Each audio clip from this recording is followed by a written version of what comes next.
Vamos lá? Está aqui no telão já? 1 Samuel, capítulo 7, versículo 1. Os homens de Kiriat Jearim vieram para levar a arca do Senhor. Eles a levaram para a casa de Abinadab na colina e consagraram o seu filho Eleazar para guardar a arca do Senhor. Continua, versículo 2.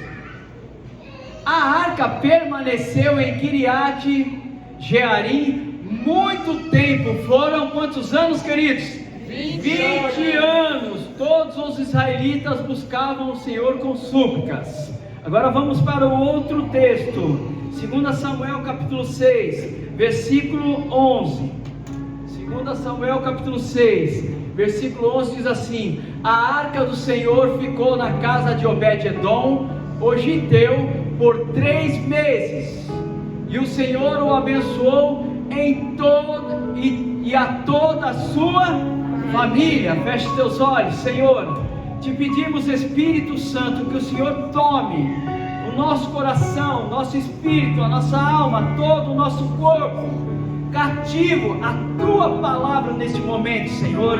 Que toda a nossa atenção esteja voltada para ouvir a tua voz, Senhor. Usa-me como instrumento teu nesta manhã, Senhor, como um canal de cura, como um canal de libertação, como um canal de salvação, como um canal de bênção para a tua igreja, Pai.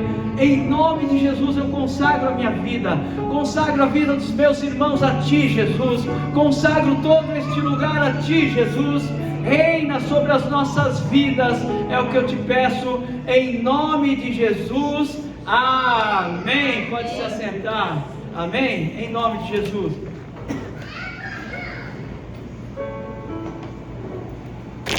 Glória a Deus. Amém? Eu estava pensando sobre o que ministrar. Deus colocou no meu coração, esses últimos dias que eu estou pregando, acho que Deus falou, daqui a pouco os irmãos vão olhar para mim e vão falar: o pastor Cajado está subindo no altar. Deus tem colocado perguntas no meu coração, porque você sabe que primeiro Deus fala com o pregador, depois ele vai para a igreja. Primeiro ele cura o pregador, depois ele fala: agora eu vou curar a igreja através do pregador.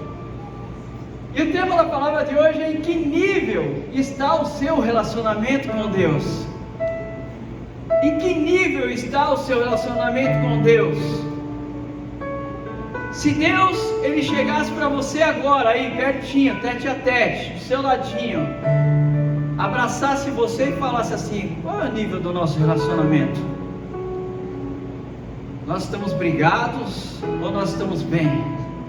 Nós estamos afinados ou nós estamos meio que separados, um não está nem aí com o outro? Qual é o nível que você está no seu relacionamento com Deus? Porque o nível do relacionamento que eu tenho com Deus vai determinar se eu vou prosperar em tudo ou se eu vou ter uma vida comum sem resultados.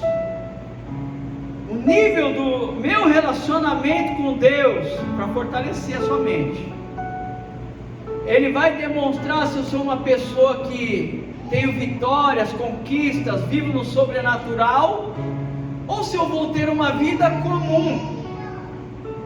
Eu estou aqui falando com igreja, estou falando com servos do Senhor, estou falando com pessoas que caminham com Jesus, mas que depende muito do nível do teu relacionamento com Ele para você viver as promessas, o sobrenatural de Deus sobre a sua vida. Amém?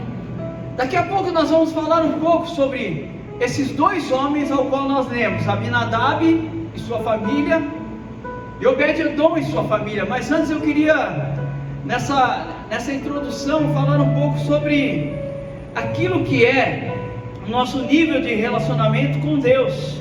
Porque o que nós temos ministrado aqui na igreja, né, neste ano, é que Deus, Ele colocou a visão que na verdade é bíblica para o nosso pastor, que é de amar a Deus acima de todas as coisas, que é de amar ao próximo como a si mesmo, que é de servir a todos. Mas se eu não estar atento aquilo que é a prioridade, que é ame a Deus sobre todas as coisas, como é que eu poderei amar ao meu irmão? Como é que eu poderei servir a todos? Aí eu me fiz uma pergunta e estava conversando com a minha esposa, a pastora Fabiana, linda, que estava adorando a Deus aqui. Ela é linda, gente, tira o zóio. Eu estava falando, tem como, amor, a pessoa servir os outros? Tem como a pessoa amar os outros? Porque um pai e uma mãe, ele ama o seu filho. Um pai e uma mãe, né, ele pode amar o seu filho, sim. Pode servir aos outros, pode servir ao seu filho. Você pode amar pessoas. Mas eu estava falando para ela, todo amor que não é gerado quando você não tem a prioridade de amar a Deus, sabe o que é? É um amor de troca. Você ama o seu filho porque ele te dá resultado, senão você fica irado com ele. Você ama e você serve ao próximo porque você pensa nos resultados que o seu próximo pode te entregar. Tem uma senhora que ela vai no nosso comércio lá. Eu não sei, eu acho que Deus falou comigo, cara, agora você arrumou para a cabeça, porque você vai ter que provar algumas coisas aqui. E ela mora sozinha, ela não enxerga direito, só vê vulto. E a família está no interior, os que sobraram, porque os irmãos todos morreram. E ela toma café de manhã e toma à tarde, e às vezes passa uma parte do dia lá. Aí eu tenho que ajudar ela nas contas de luz, que às vezes cortam a luz porque esquece de pagar. Às vezes eu tenho que ajudar a atravessar a rua, às vezes eu tenho que ajudar as coisas na casa. Eu não sei porque Deus colocou no meu coração esse desejo, esse amor por aquela vida. Eu fiquei pensando, Senhor, eu não quero me relacionar com ela pensando numa troca do que ela pode me dar, porque esse não é o verdadeiro amor de Deus, não é aquilo que Deus espera da minha vida. Eu tenho que amar a vida dela, porque primeiro eu te amo, porque este é o verdadeiro evangelho, na verdade, que a palavra fala, que é servir aos órfãos e à viúva. A Bíblia fala que é o verdadeiro evangelho. E Deus, ele colocou no meu coração um amor por aquela vida, porque esse é o sentimento que nós devemos, né, ativar na nossa vida, de amar ao próximo, a servir a todos, mas em primeiro amar a Deus, porque quando você ama a Deus você não espera retorno, porque as pessoas, elas vão te frustrar um dia, elas vão te entristecer um dia, mas se você ama a Deus acima de todas as coisas, você vai falar, deve ser algum problema que ela está passando, ou ela não entendeu nada, mas eu continuo amando. Mas eu quero focar um pouco sobre aquilo que é amar a Deus. E amar a Deus significa honrar a Deus, e se eu não amo a Deus, não tem como amar o próximo, como eu falei. Então uma das coisas que nós precisamos entender, queridos, é que a salvação, ela é gratuita, ela foi conquistada na cruz do Calvário. Quando Jesus entregou a vida naquela cruz, automaticamente você declarando Ele como Senhor da sua vida, você é salvo, é de graça. Mas as conquistas que nós precisamos ter envolve um esforço, uma dedicação, envolve honrar a Deus em todas as coisas, envolve caminhar com Deus todos os dias, envolve buscar a Deus em todos os momentos da nossa vida, envolve você acordar pela manhã e já falar: Senhor, bom dia, Senhor, eu te amo, Senhor, faça com que eu te honre nesse dia, faça com que eu te agrade com as minhas atitudes. Isso é amar a Deus, é colocar Ele em primeiro lugar na tua vida.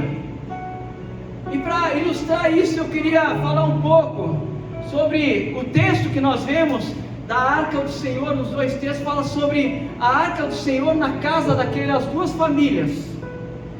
E para falar um pouco sobre a Arca, eu queria voltar um pouco nos textos onde, em Êxodo, capítulo 25, Deus, ele fala para Moisés: faça uma arca. E Moisés, ele é direcionado a fazer aquela arca, porque aquela arca, ela simbolizava, significava a presença de Deus. Então, quando aquela arca foi feita, estava determinado: onde a arca ela estiver, a presença de Deus está naquele lugar. Era isso que Deus estava querendo estabelecer. E Deus falava para ele: faz a arca, coloca aqui dentro do tabernáculo. Mas tabernáculo era uma tenda, eles tinham que desmontar todas as vezes que eles iam viajar, não, mudar de cidade, viajar. Então a arca ia junto, simbolizando o quê? A presença de Deus está no nosso meio. Nós precisamos da presença de Deus. Sem a presença de Deus não tem como ter a verdadeira vitória. A presença de Deus é o mais importante no nosso meio. Deus estava incutindo isso na mente do seu povo, da importância da presença dele no meio daquelas famílias, naquelas vidas. E é isso que o Senhor Ele quer fazer na minha e na sua vida. Ele quer que você deseje todos os dias a presença dEle na sua vida, na sua família, aonde quer que você for. A presença de Deus tem que ser a coisa mais importante. É você se levantar, o mais importante é Deus. Deus está comigo aqui. Aleluia, Deus. Então todas as vezes que eles olhavam a arca da aliança, eles sabiam: Deus está no nosso meio, Deus está aqui. Amém? Em nome de Jesus. E dentro daquela arca, eu comecei a estudar um pouco, queridos. Dentro daquela arca Deus mandou colocar 3 coisas. Ele mandou colocar a vara de Arão, as tábuas da lei e um vaso com o maná. Se você quiser testificar isso, abre lá não coloca aqui, guarda para você em casa estudar um pouquinho que você precisa. Hebreus capítulo 9, versículo 4 e 5 fala sobre isso. E eu fiquei pensando: o que significa isso, Senhor? A vara de Arão significa autoridade espiritual, porque Arão era um sacerdote de Deus, e quando ele tinha aquela vara na mão, simbolizava: ali está uma autoridade. Com aquela vara, a palavra do Senhor diz que sobrenatural aconteceu, milagres aconteciam. Com aquela vara também simbolizava a autoridade dele como sacerdote do Senhor. O que eu quero dizer com isso? Nós hoje somos a arca do Senhor, e nós carregamos a presença do Senhor na nossa vida. Olha para o teu irmão e fala: hoje você é a arca do Senhor. Amém? E dentro da arca tinha a vara de Arão. A vara de Arão significava o quê? A autoridade espiritual. É aquilo que nós fizemos agora, quando nós oramos pela nossa família, quando nós oramos pelo nosso bairro, quando nós entramos em oração no mundo espiritual. A autoridade espiritual estava se manifestando através da nossa vida. Só que muitas vezes nós esquecemos disso. Muitas vezes nós estamos tão afastados de Deus, muitas vezes nós não honramos a Deus como Ele merece, que nós acabamos nos esquecendo que dentro de nós existe esta autoridade. Aí quando você passa por uma situação complicada, você não sabe que atitude tomar, e você toma uma atitude na carne, por ter esquecido que a autoridade espiritual está sobre a sua vida. Amém? Ontem nós estávamos aqui no bairro e tinha como que é? Passeado, como que chama? Quem estava lá? Manifestação por causa da violência no bairro aqui, mataram um policial aqui, tudo. E nós estávamos nessa manifestação, nessa caminhada. Quando eu cheguei lá, eu olhei que já estava se encerrando, e na hora o Espírito Santo falou: não, vai lá e conversa com a liderança e pede oportunidade para orar pelo bairro, pelas famílias. E a liderança entendeu, porque ela falou também que era do Senhor, e nós começamos a orar pelas pessoas, pelas famílias, pelas autoridades, pela família daquele que morreu. E eu não faço isso, queridos. A pastora Fabiana sabe, ela falou: o que aconteceu? Eu não sou cara de pau desse jeito, gente. Mas foi o Espírito Santo que me moveu. Quando eu olhei aquela situação, eu falei: eu não posso ficar aqui, eu sou um servo do Senhor, eu tenho cajado dentro de mim, eu tenho autoridade espiritual, e como autoridade espiritual eu tenho que me mover no mundo espiritual para trazer à existência aquilo que não existe.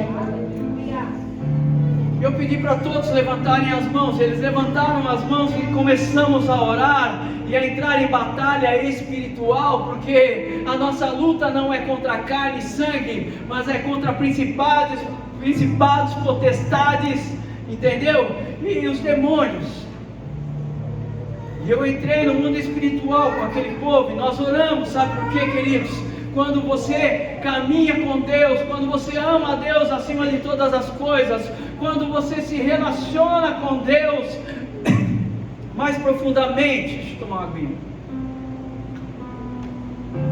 Quando você tem uma vida de comunhão com Deus, pode vir a batalha que for, que você vai entender: eu tenho cajado dentro de mim, eu tenho autoridade espiritual, o inimigo não vai prosperar aqui. Este é o lugar de bênção, eu sou árvore plantada neste lugar, eu estou junto às águas do Espírito, eu dou fruto em todos os lugares que eu estiver. Aleluia a Deus.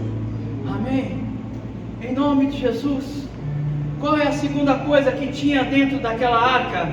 As tábuas da lei, que significa a palavra de Deus, os mandamentos de Deus. Aquilo que o pastor fez, levantando a Bíblia assim, ó, ele estava declarando: aqui é a palavra de Deus, aqui é o que eu carrego dentro de mim, aquilo que o Espírito Santo quer que eu carregue dentro de mim. Eu tenho pensado muito sobre essas coisas, querido, porque dentro de uma arca como eu sou, dentro de uma arca como você é, precisa ter a palavra de Deus. Porque quando nós, há muitos anos atrás, eu era mais estudioso. Então, quando nós estávamos fazendo curso de Bíblia, de tudo, uma das coisas que eles falavam: olha, a Bíblia também é chamada de o manual do proprietário. Quem estudou isso na época? O manual do proprietário, ou seja, o manual. Quem aqui comprou um eletrodoméstico, uma televisão, uma geladeira, um computador? Quem já comprou isso aí? Todo mundo já comprou, gente. Você não tem geladeira, não tem computador, não tem televisão. O que vem junto na caixa? O manual. Quando você não lê o manual, que é o meu caso e o seu, amém? Eu estou sozinho nessa? Ninguém lê manual, querido. Tem alguém que lê manual? Oh, glória, Deus abençoe, varoa de fogo, aleluia, salvou duas. Quando você não lê o manual, o que acontece, amados? Você corre o risco de usar de maneira errada aquilo, e você corre o risco de queimar uma televisão, corre o risco de dar um curto, sei lá, algo errado pode acontecer, ou no mínimo, olha só, presta atenção bem nessa parte aqui, ou no mínimo, você vai deixar de desfrutar 100% do que aquele equipamento oferece. Meu Deus. Entendeu ou não? Captou? Glória a Deus. Captou? Então, quando você, oh arca de Deus, olha para mim aqui, quando você entende que você é a arca, que você carrega a vara, que é a autoridade espiritual, que você carrega a palavra de Deus, que é o manual do proprietário teu, que se chama Jesus, sabe o que acontece? Quando você carrega a palavra, não tem inimigo que possa te vencer, porque sempre você está com a palavra preparada. Sempre você está com a palavra, e a palavra ela vai te falar: olha, para você vencer no seu casamento, faça assim, assim, assim. Não é isso que a palavra diz? No ensino do seu casamento? Para você prosperar na sua vida financeira, faça isso, isso, isso. E a sua saúde, olha como que você tem que cuidar da sua saúde. Se você olhar no manual do proprietário Jesus, que está dentro de você, se você tiver intimidade com Ele, amar Ele sobre todas as coisas, o que vai acontecer com você? Você vai dar certo em tudo, porque tudo vai estar no manual, e o manual dentro de você, você vai caminhar segundo o manual do proprietário, que é a palavra de Deus, que é a Bíblia. Aí não tem como você dar errado, e por você não ter uma conexão, por o seu relacionamento não estar tão afinado com Deus, por você não amar a Deus acima de todas as coisas, você se depara com situações, mas você já apagou a palavra de Deus dentro de você, mesmo sendo uma arca. Meu Deus. Aí você toma atitudes na carne. Aí você faz o que não deve ser feito, fala o que não deve ser falado, age de maneira errada. Porque Deus não está acima de todas as coisas na sua vida. Dentro daquela arca também existia uma terceira coisa. Olha como é importante isso, querido. Se você gravar só essas 3 coisas, o resto do que eu falar você pode deixar para lá e praticar só isso. Dentro daquela arca existia o maná. O que era o maná, queridos? O maná significava o quê? O sobrenatural de Deus. A Bíblia fala que quando eles estavam no deserto, eles tiveram fome, eles clamaram a Deus, e Deus começou a enviar do céu o maná. Todos os dias pela manhã eles tinham que recolher o maná e comer. Não era uma comida comum, era uma comida preparada por Deus, era algo sobrenatural que acontecia todos os dias para aquele povo. Então o maná significa o sobrenatural de Deus. O maná também significa Jesus, o pão da vida que habita em nós. Amém? Então quando você ama a Deus acima de todas as coisas, quando o seu relacionamento é aprofundado com Deus, este maná, ele faz com que o sobrenatural aconteça na sua vida. Aí você está doente, você ora, você é curado, porque o sobrenatural está em você.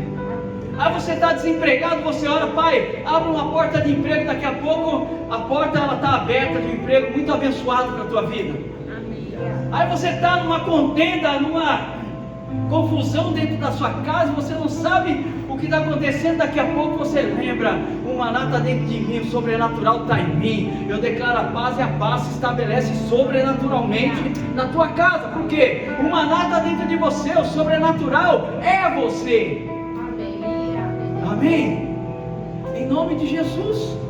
Então você tem dentro de você a vara de Arão, a autoridade espiritual. Você tem dentro de você a palavra do Senhor, as tábuas da lei. Você tem dentro de você o maná, que é o sobrenatural de Deus que acontece em você e através de você. Amém? Então a arca da aliança, ela era um instrumento de Deus, a presença de Deus que era levado à frente das batalhas. Se você estudar a Bíblia, eles iam guerrear contra os inimigos e eles colocavam a arca à frente. Quando a arca estava à frente, sabe o que acontecia? Os inimigos eram desbaratados, eram derrotados por causa da presença de Deus.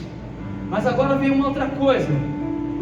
Teve batalhas que eles levaram a arca do Senhor e eles foram derrotados. Pastor, por que isso? Porque eles não amavam a Deus sobre todas as coisas. O relacionamento de Deus, deles com Deus era, sabe qual? Relacionamento de troca, que é muitas vezes o que a gente faz. Senhor, eu vou para a igreja porque eu estou doente, mas se o Senhor me curar, aleluia. Senhor, eu vou para a igreja porque o Senhor sabe a situação, estou numa batalha, estou numa luta terrível. Eu vou para a igreja porque, olha, vão orar por mim lá e vai resolver o meu problema. E como a pastora Fabiana costuma dizer aqui, aí eu fui lá no mercado chamado Jesus Cristo, eu entrei lá no mercado Jesus, eu fui na prateleira da cura, eu fui na prateleira da restauração, eu fui na prateleira da bênção completa, peguei lá aquilo que eu precisava e eu levei para minha casa aquilo do mercado Jesus. Quando eu cheguei em casa eu falei, olha, já estou curado, já tem paz, já tem prosperidade, eu não quero mais saber do mercado, só quando der outro probleminha, quando acabar o produto, aí eu volto para o mercado Jesus e falo, opa, estou precisando de novo, tá? mas não dá nenhum valor para aquele que abençoa. Ame a Deus acima de todas as coisas. Que Ele seja o número 1 na tua vida. A minha esposa, ela sabe, ela não é o número 1 na minha vida. Os meus filhos sabem, eles não são o número 1 na minha vida. E você, igreja, saiba, vocês não são o número 1 na minha vida. Sabe por quê? O número 1 é o Senhor. O número 1 é o meu Deus.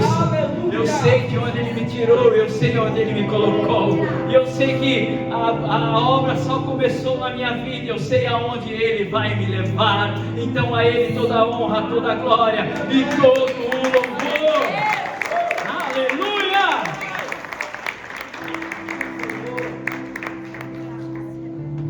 E pode perguntar para eles, pelo menos para minha família, se eles têm algum problema com isso.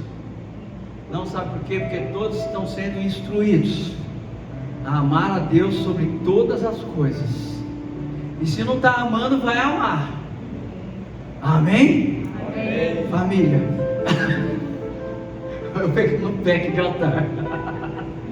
Amém? Em nome de Jesus. Então, haviam batalhas que eles não venciam, por quê? Porque eles usavam a Arca da Aliança como um amuleto.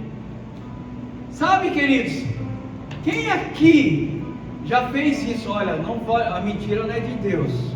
Eu fiz, eu sou o primeiro. Quando eu me converti, eu pensava que eu tinha que abrir a Bíblia no Salmo 91 e colocar em cima da estante de casa. Ali tem poder. Ali, ó, o inimigo não entra, porque agora está aberta no Salmo 91. Alguém aqui já fez essa besteira que eu fiz? Meu Deus, ó, tem crente mentiroso aqui, pastor. Estou brincando. Usa como um amuleto. Então, a Arca da Aliança era como um amuleto para eles. Olha, tem uma guerra agora, nós vamos para a guerra, coloca a arca à frente e agora resolvida, está vencida a batalha. A Bíblia fala que uma vez eles fizeram isso. E sabe o que aconteceu? O inimigo venceu a batalha. E o inimigo pegou a arca e levou embora a arca do Senhor. Mas antes disso eu quero falar sobre uma coisa muito importante para nós. Não adianta frequentar a igreja, participar do culto, e se sairmos daqui, nossas atitudes, nosso comportamento forem contrários àquilo que a palavra nos ensina. Amém? A Bíblia fala sobre duas pessoas, lá em 1 Samuel 2,12, Hófni e Finéias. Eles eram da igreja, eles eram sacerdotes da casa do Senhor, eles serviam a casa do Senhor. Só que a Bíblia fala que eles eram filhos de Belial, apesar de ser da igreja, apesar de servir na igreja, apesar de ser filhos do sacerdote, eles eram chamados de filhos de Belial, porque eles roubavam as ofertas, eles se prostituíam. Então, nós precisamos entender uma coisa, queridos. Nós temos a arca do Senhor, nós precisamos amar a Deus. Por quê? Porque não adianta eu participar do culto, não adianta eu ouvir a palavra, e quando chegar lá fora, as minhas atitudes, os meus comportamentos serem completamente contrários àquilo que o manual do proprietário me ensina. Aí sai lá fora, abre a internet, site pornográfico, aí sai lá fora, começa o adultério, aí sai lá fora, engano as pessoas, aí sai lá fora, roubo as pessoas, aí sai lá fora, agrido as pessoas, e tantas outras coisas mais. Isso não demonstra nunca o amor que eu tenho a Deus. E Hófni e Finéias, eles caminhavam desse jeito. Eu estou no culto, glória a Deus, aleluia. Daqui a pouco estava se prostituindo. Aí teve uma guerra, Hófni e Finéias foi lá, vamos pegar a arca, vamos levar, Deus vai dar a vitória. Olha o amuleto aqui, Deus vai dar a vitória, vamos para a igreja, vamos fazer um culto. Aí chegou lá, morreu os dois. Daqui a pouco chega a notícia para o seu pai, o pai cai da cadeira e morre, e a arca, a presença de Deus, é levada pelo inimigo. E a Bíblia fala que o inimigo pega aquela arca, coloca dentro do templo de Dagon. Os filisteus tinham um deus chamado Dagon, E eles colocam aquela arca no templo de Dagon, pensando: bom, essa arca aqui é poderosa, agora a presença de Deus está aqui no nosso meio, esse Deus e mais o nosso Deus vai dar resultado, agora ninguém pode nos vencer. E eles acordam no outro dia de manhã, o Dagon está de cara no chão. Aí eles levantam, acho que foi uma coincidência, colocam o Dagon lá, daqui a pouco eles olham, no outro dia de manhã o Dagon já está com a cabeça caída para fora do corpo. E começa uma enfermidade, umas úlceras a acontecer com eles lá, eles já começam a ficar com medo da arca. E eles pensam: o que nós precisamos fazer? Vamos devolver esta arca, vamos preparar as ofertas. Aí você lê lá no texto, eu não posso parar muito por aqui. E eles fazem uma oferta, eles enviam aquela arca de volta. Aí nós vamos chegar no texto que nós acabamos de ler no começo. Mas antes disso, o Espírito de Deus falou comigo uma coisa muito importante. Deus não divide sua glória com outros deuses, até porque Ele é soberano. Se o seu filho é um Deus para você, tome cuidado. Se o seu marido, a sua esposa é um Deus para você, tome muito cuidado. Se o seu carro, a sua moto, falando de carro, moto que eu gosto muito de carro, é o seu Deus, tome cuidado. Porque talvez você não está dando certo porque existem outros deuses, e Deus não divide a glória dele com outros deuses. Coloca o texto para mim aqui, querido, para a gente ler só esse texto, vai. Isaías 42:8. Nós entendemos muito claro que está falando aqui a palavra. Eu, Senhor, este é o meu nome, não darei a outro a minha glória, e nem o meu louvor a imagens. Amém? Amém. Deus, Ele tem que ser soberano sobre todas as coisas, Ele tem que estar em primeiro lugar, como eu já disse aqui. Nada pode tomar o lugar de Deus na minha vida, porque isso vai trazer maldição para minha casa. Aí daqui a pouco tem enfermidade dentro da casa, daqui a pouco tem rebeldia dentro da casa, daqui a pouco tem contenda, separação no casamento, e a pessoa fala: ai, por que isso está acontecendo? Você não está colocando isso aí na frente de Deus, da tua vida? Não é mais importante do que Deus? Eu vi no Instagram essa semana, não sei quem viu, estava tendo acho que era reality show, sei lá. Aí na hora de escolher a pessoa que ia vir dar o abraço no cara, ele falou o nome da mãe dele, a mãe dele veio correndo e ficou a esposa dele lá parada assim com cara de boba, né?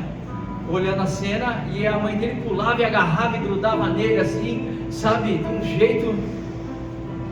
Aí eu olhei aquela situação e falei: a Bíblia não fala, deixará o homem pai e mãe e unir-se-á a sua esposa, e os dois vão formar uma família? Por que ele chamou a mãe dele ao invés da esposa? Ele valorizou mais a mãe ao invés da esposa? Porque a palavra não está dentro dele. Porque se tivesse, ele falava: essa mulher é a minha guerreira, ela tem que estar comigo aqui. A Bíblia me ensina a fazer isso. Eu não sou mais filhinho de mamãe e nem filhinho de papai. Eu sou o filho do Deus vivo, e é Ele quem me direciona, e é Ele quem me supre, e é Ele quem eu quero honrar em toda a minha vida. Amém? Amém. É por isso que alguns caras separam da mulher, pastor, ele corre para casa de mamãe. Eu tenho que ficar na casa de mamãe. Se liga, rapaz. Amém? Em nome de Jesus. Então, queridos, Deus, Ele não divide a glória dele com ninguém. Nós não podemos ter dois senhores. A palavra diz em Mateus 6:24: não podeis ter dois senhores. Amém? Às vezes, apesar de nós termos a arca da aliança em nossa casa, nós damos muito mais honra a outros deuses, queridos. A arca da aliança, queridos, como eu já disse, significa a presença de Deus, e onde Deus está presente, é necessário reconhecimento e honra a Ele. Amém?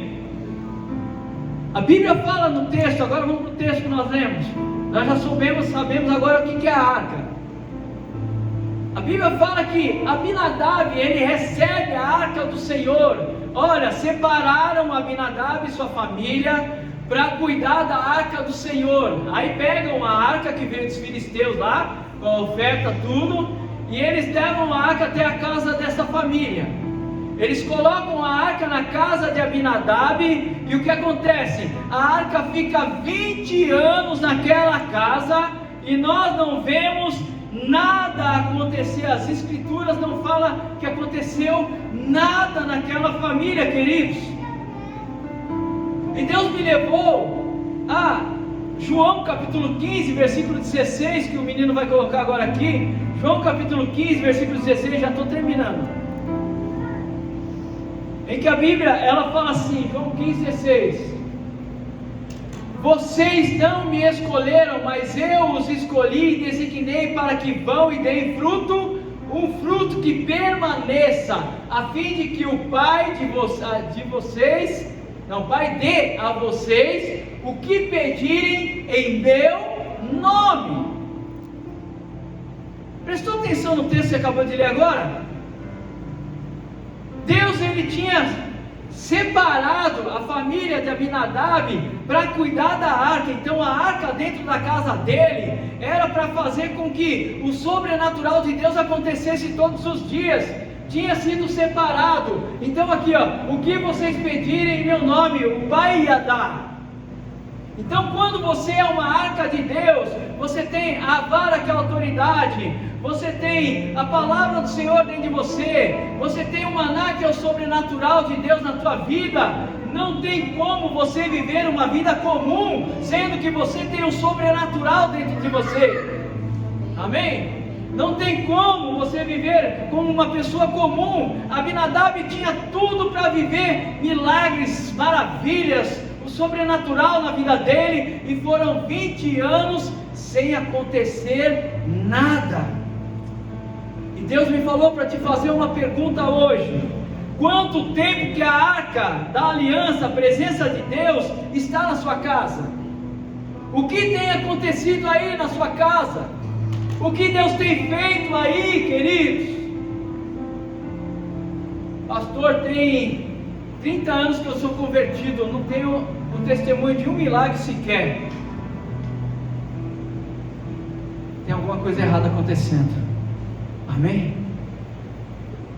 Então, em nome de Jesus, queridos, nós precisamos nos posicionar a partir de hoje e entender: nós somos a arca do Senhor, nós temos a presença do Senhor dentro de nós, nós temos a autoridade de Deus em nós, e por isso tudo que nós pedimos em nome do Senhor nos é concedido. Por quê? Porque nós não caminhamos segundo aquilo que nós desejamos apenas, mas movidos pela vontade de Deus, e Ele é prioridade em nossas vidas, em nome de Jesus. Amém? Em nome de Jesus, a partir de hoje eu não aceito mais viver uma vida de pessoa comum. Se eu tenho o sobrenatural dentro de mim, se a presença de Deus está dentro de mim, eu não posso ser como uma pessoa do mundo lá fora, eu não posso ser uma pessoa comum, mas eu tenho que caminhar debaixo de um sobrenatural de Deus.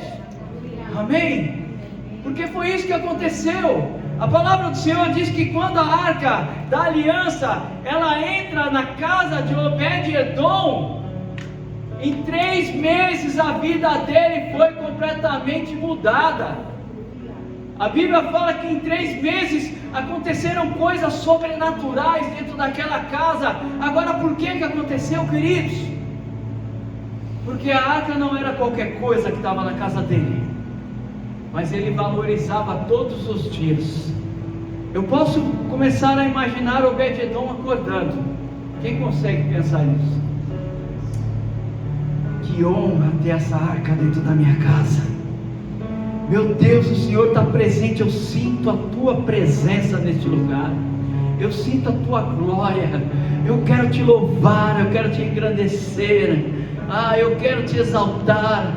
Eu quero declarar o meu amor a Ti. Que privilégio ter a Tua presença na minha casa.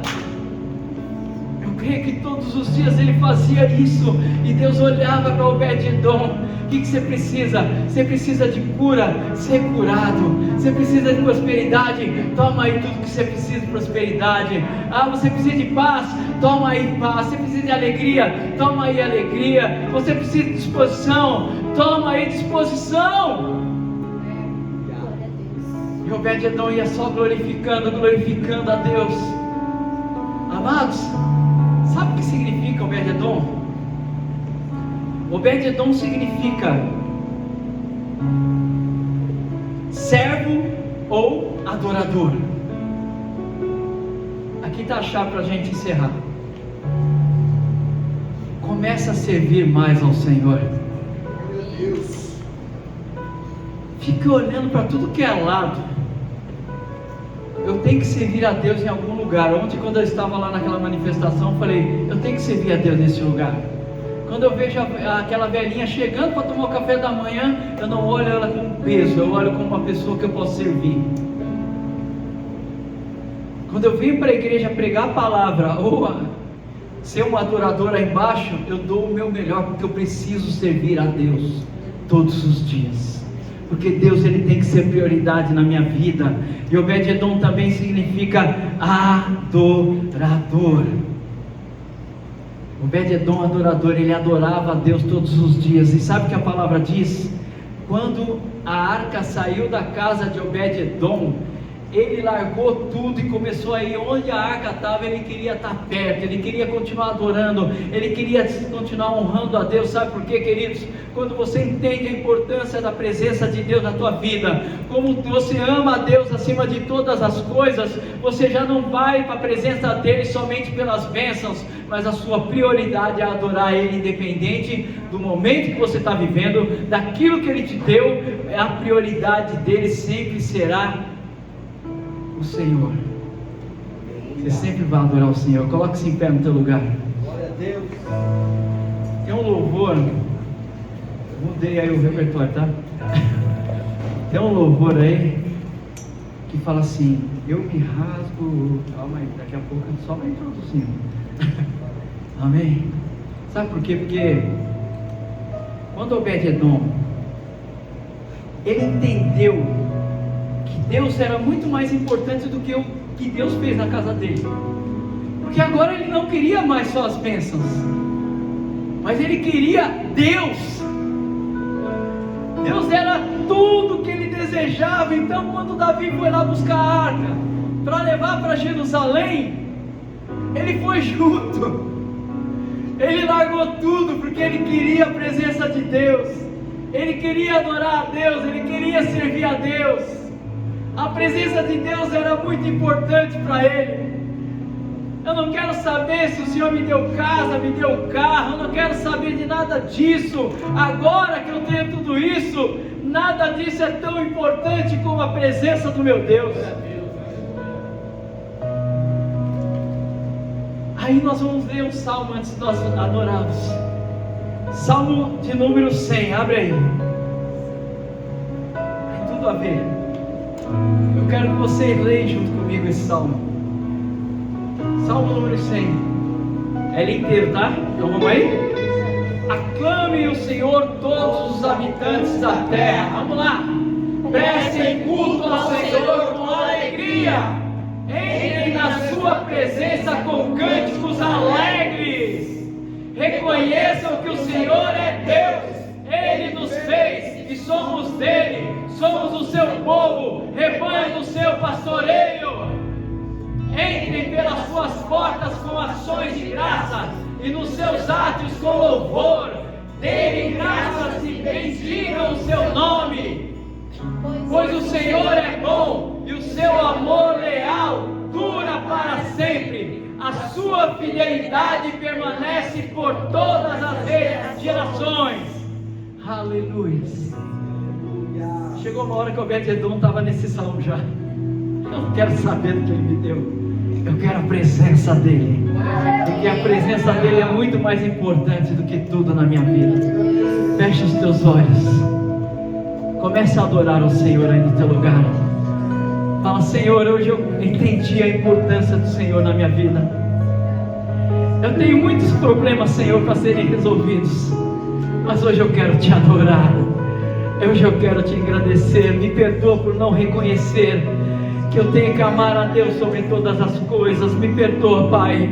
Todo este culto desde o início está falando isso comigo. Desde o começo do culto eu estou ouvindo que eu tenho que te adorar, que eu tenho que te agradecer, que eu tenho que te exaltar, que eu tenho que te adorar. Ah, meu Pai, em nome de Jesus, receba o meu louvor, receba a minha adoração, receba a minha vida diante do teu altar, Pai, porque eu carrego a tua presença na minha vida.